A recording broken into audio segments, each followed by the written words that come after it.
Fala, torcedor vascaíno, o Vasco ficou no empate com a Chapecoense e infelizmente o sentimento que ficou foi de pura frustração. Um jogo que parecia controlado, um jogo que o Vasco produziu muito, criou demais, mas que acabou sendo decidido negativamente em um detalhe cruel no último lance da partida.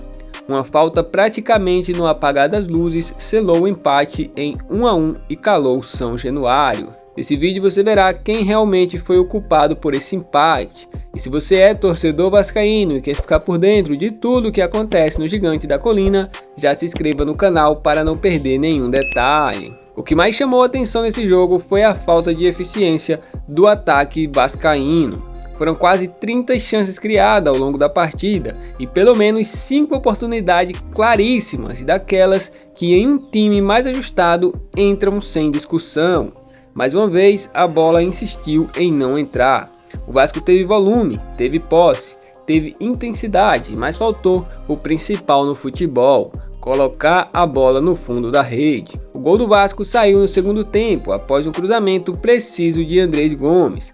Puma Rodrigues, que já havia perdido inúmeras oportunidades durante o jogo, desta vez conseguiu acertar o pé e abrir o placar para o Gigante da Colina. Naquele momento parecia que o Vasco finalmente teria tranquilidade para administrar a partida e sair com a vitória. Mas depois do gol, a Chapecoense mudou, as substituições surgiram efeito e os jogadores que entraram deram outra dinâmica ao time catarinense e o Vasco começou a ser pressionado em alguns momentos.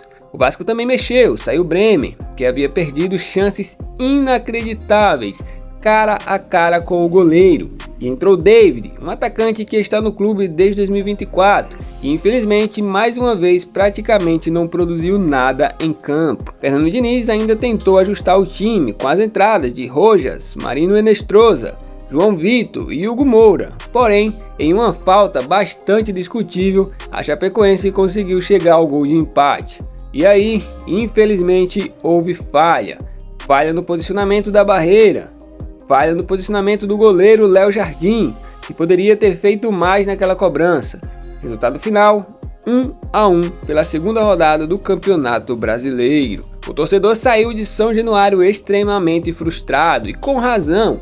O Vasco foi melhor, criou mais, teve o controle de jogo, mas saiu com um resultado muito abaixo do que produziu.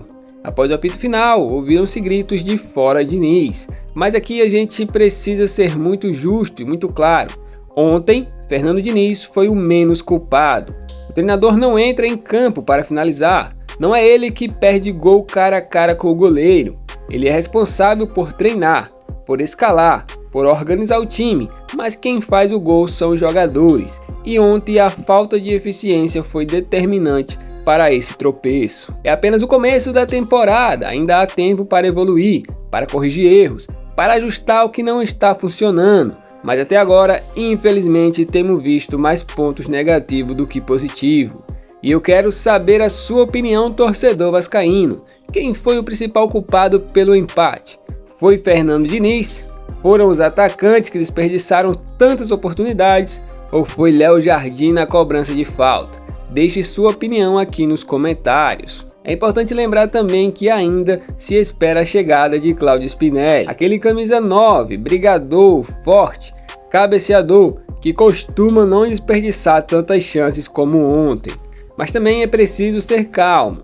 Quando ele chegar, haverá um período de adaptação, de avaliação física, para saber se realmente estará pronto para ajudar imediatamente. O Vasco poderia chegar no clássico de domingo contra o Botafogo com muita mais tranquilidade, mas agora a pressão aumenta e no domingo a vitória será fundamental, não só pelos 3 pontos, mas para dar moral ao elenco, confiança ao grupo e um pouco de tranquilidade para o restante da temporada. Que o nosso time evolua, que os atacantes calibrem o pé e que no domingo venha uma vitória maiúscula contra o Botafogo.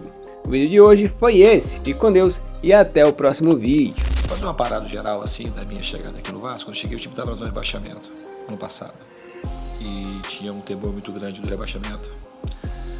O time em determinado jogava bem, não pontuava. Jogos como o de hoje, por exemplo, que a gente tinha, o que teve aqui contra o Grêmio, o Atlético Mineiro, o Bragantino. Em determinado momento, a gente teve uma sequência de 12 partidas, das quais a gente ganhou 7, empatou 4 e perdeu uma, que foi para o Palmeiras. E esses empates foram a classificação da Copa do Brasil contra o Botafogo, então quase como um resultado de vitória ali. E depois tivemos um momento muito ruim, tomamos 5 partidas seguidas. A gente ganhou do Inter, praticamente escapou do rebaixamento. E depois teve aquele jogo contra o Atlético Mineiro, que a gente foi com o time todo mudado e teve uma expulsão com 10 minutos de jogo. Isso foi a minha passagem do Vasco, a gente terminou, antes de terminar, escapou, não era para ter sofrido tanto. Naquele momento de alta, a gente era para a gente ter pontuado bem mais e a gente estava sonhando até com o Libertadores naquele momento. Depois teve os jogos da Copa do Brasil, que a equipe foi muito bem nos 4 jogos e também ganhou um dos 4 jogos, mas jogou muito bem. E agora o ano começa, se a gente ficar pegando o retrospecto das partidas, é sempre muito ruim. O time tem muita coisa. E nesse meio de tudo isso, teve a valorização do Ryan, que valia 10 milhões, ia ser vendido por 10, 12 milhões, 8, foi vendido quase que o triplo. Então o trabalho como um todo é como um todo. E nós estamos o time titular jogou 4 vezes esse ano. O time titular. Teve uma partida horrorosa, já foi contra o Flamengo, primeiro tempo horroroso. E o segundo tempo teve um jogador expulso com uns 4 minutos de jogo, 5 minutos de jogo. Então é difícil você avaliar o segundo tempo. Foi o primeiro tempo horroroso, horrível. Depois os jogos de time de Série A. Nós tivemos uma boa partida contra o Mirassol. E hoje fez um jogo, em termos de jogar futebol, jogou muito bem. Infelizmente a gente não botou as bolas para dentro do gol. Então esse é o apanhado geral. Senão a gente quer mudança no futebol brasileiro, assim, com 4 jogos de time titular e o time jogando bem a maior parte dos jogos. Não jogando mal, somente dos jogos, os 2 do principal campeonato, os 2 jogos do Campeonato Brasileiro. A gente tem que ter um pouco de calma e fazer análises um pouco mais profundas para não achar que está tudo errado, que não está tudo errado, tá?